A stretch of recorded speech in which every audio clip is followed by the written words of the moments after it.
Bonjour à tous, j'espère que vous allez bien. Bienvenue pour cette interview. Je me présente, je m'appelle Diane, j'ai 25 ans, j'habite en France et j'ai une maladie appelée l'anorophénomatose. Comme vous le savez, c'est une maladie génétique rare.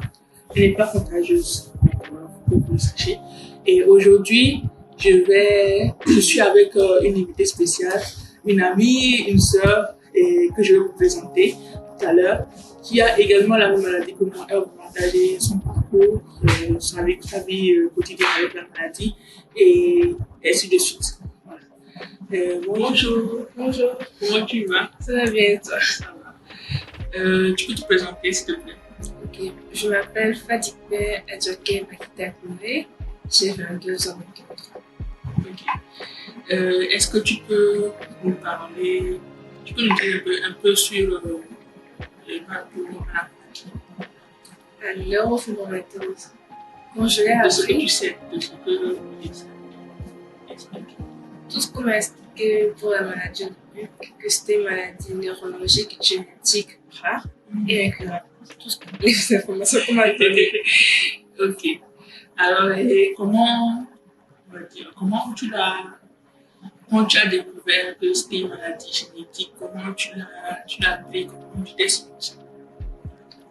Vraiment, le sentiment c'était du genre, pourquoi moi? C'était comme s'il y a un truc, un poids qui me tombait sur la tête, je ne comprenais pas.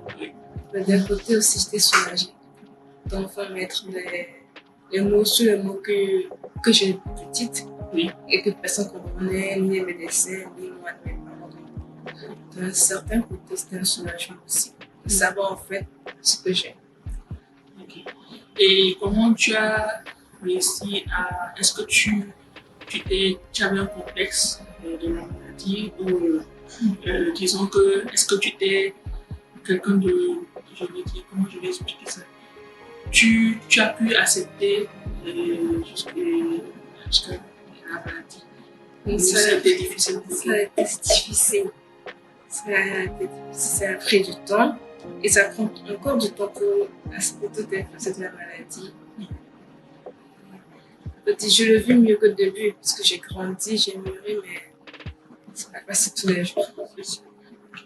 Et comment tu vis au quotidien avec la maladie, ton entourage et vit et comment ils arrivent à comprendre que voilà, une de leurs proches ou bien une de leurs amis a cette maladie qui est génétique et de plus t'accepter, voilà, qu'ils voient que c'est pas un truc et comment je vais expliquer ça?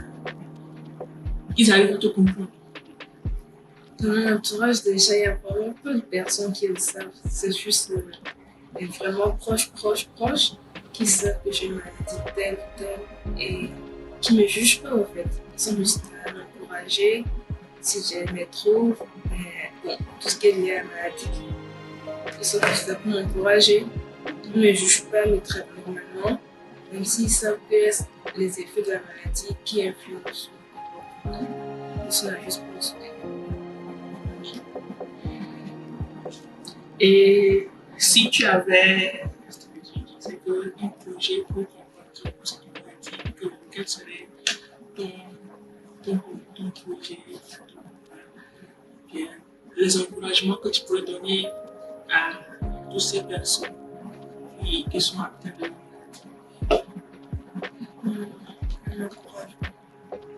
De ne pas laisser les remettre les affaires. Tout le monde est différent parce que tu ne rentres pas dans le monde que telle personne dit, que tu n'es pas normal. Chaque personne est unique. Donc, si quelqu'un te critique et tout, tu dis que je suis comme je suis. C'est ça. Tu m'acceptes pas. C'est ça. Ah, c'est ça, c'est ça. Il faut, comme tu l'as dit, il faut toujours aller de l'avant et toujours garder sa force et son courage, sa positivité et toujours garder le sourire. Je le dis C'est souvent. ça, faut toujours garder le Et sourire. avancer parce que quel que soit ce que les gens vont dire, et si on doit écouter, c'est un courage à avancer. Et Sans remonter en arrière.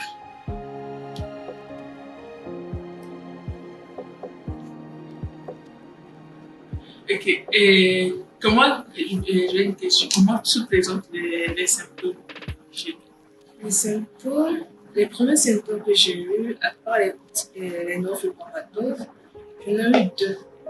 Un sur la cuisse, un au dos qui me faisait souffrir, mais je ne comprends pas pourquoi. Après, c'est les déformations de la colonne vertébrale, c'est-à-dire une scoliose et une entorsion. Après ça a eu des troubles de la vision, des troubles de l'élocution, des troubles motrices, c'est-à-dire que j'écris comme un crabe, et aussi les troubles de la mémoire, de l'apprentissage. C'est ça. Ça aussi, c'est ça. Une vraie difficulté dans toute ma scolarité, moi, je pointais du doigt. Et c'est le premier symptôme. Après, j'ai eu une sorte de symptôme de trouble de la respiration. Oui, il y a ça aussi. Et pendant plusieurs années, sans compter la maladie, c'était comme de l'asthme. Je disais les ventoilles, mais ça ne soulage pas. Pour moi, c'est comme si je perds mon réflexe inné de respirer. Oui. Donc, si je ne suis pas consciente de respirer, j'arrête de respirer. Oui. C'est vraiment bizarre. Genre, je vais être consciente d'inspirer et de respirer pour que mon organisme s'alimente. Sinon, je suis là, mais dès que j'arrive, je refais un autre truc, c'est fini, j'arrête de respirer. Et c'est assez troublant, en fait. Quand j'explique, personne ne comprend. Non, mais c'est pas possible. À part ça, il y a les douleurs, de la circulation, les nombreuses allergies que j'ai tout le temps. Je sais pas à quoi, je mange un truc et bim, j'ai la tête, le corps recouvert de petits boutons qui grattent. Et bon, c'est les principaux symptômes parce que moi je n'ai pas de suivi. Donc c'est ce que moi j'ai réussi à découvrir au fil des années. Après, je sais pas. Donc tu n'es pas suivi ici. Donc que suivi.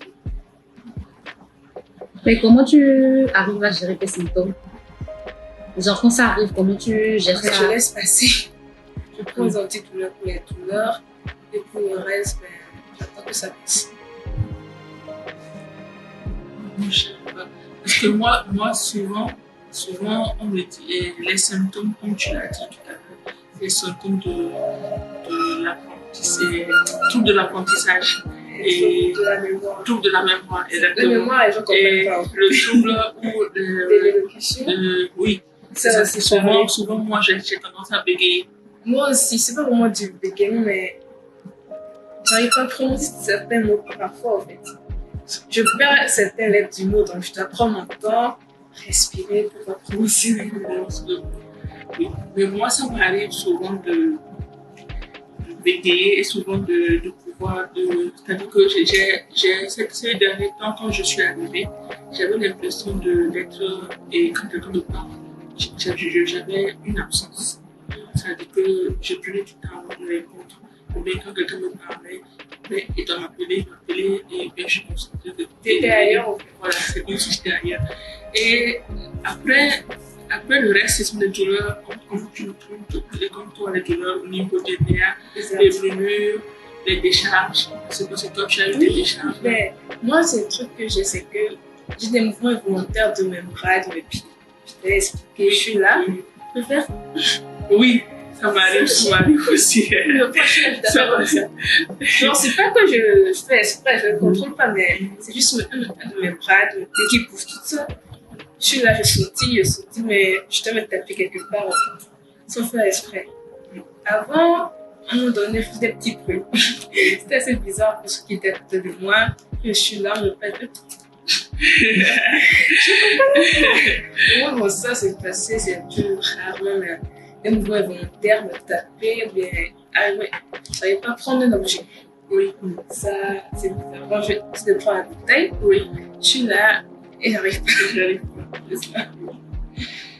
Franchement, je t'admire beaucoup. Je sais moi qui dit qu'on me dit j'ai tout du courage, mais je sais qu'il y a aussi une personne aussi qui est aussi courageuse que moi. Ah oui, surtout que tu n'es pas suivi. C'est super. Et je me dis que si on arrive à pouvoir aider ces personnes-là, ils ne vont pas rester dans l'ombre et se dire qu'ils sont seuls.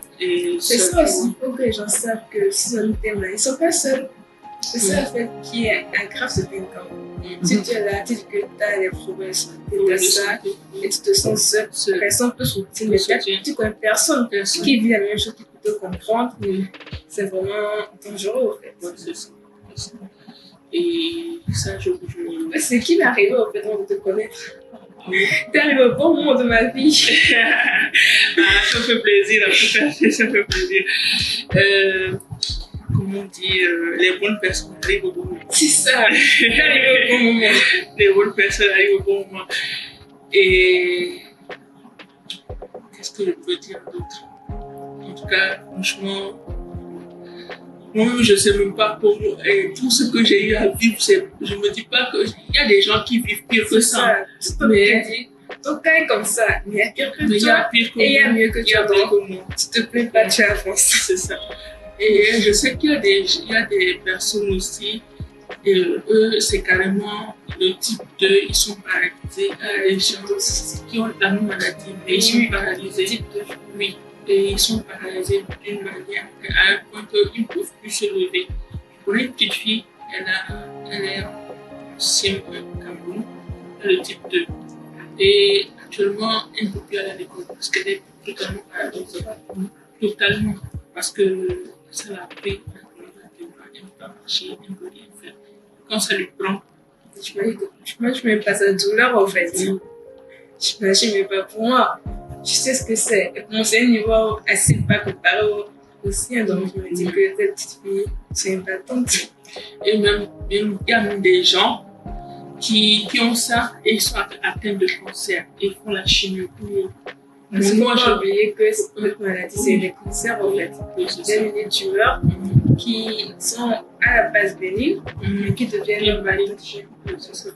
Moi, je dis merci parce que on remercie Dieu parce que jusqu'à présent, les examens qu'on fait, ça ne révèle pas, c'est négatif. Et en tout cas, on va prier, on prie que ça reste négatif. Ça reste négatif. Moi, 5 ans. C'est exactement. Ok, merci beaucoup. Merci, Tim. Et ça fait plaisir de partager ton quotidien. Et merci. Je vous invite à découvrir cette maladie parce que cette maladie, comme on l'a dit, elle est génétique, elle est héréditaire, elle n'est pas contagieuse. Il faut que vous le sachiez parce que ce n'est pas contagieux et on peut tous vivre, quel que soit notre handicap, on peut tous vivre en société de la même manière. Et moi, j'ai juste un message, c'est que arrêtez de stigmatiser les gens. Arrêtez de stigmatiser les gens, quelle que soit la personne que vous voyez. Ne jugez pas.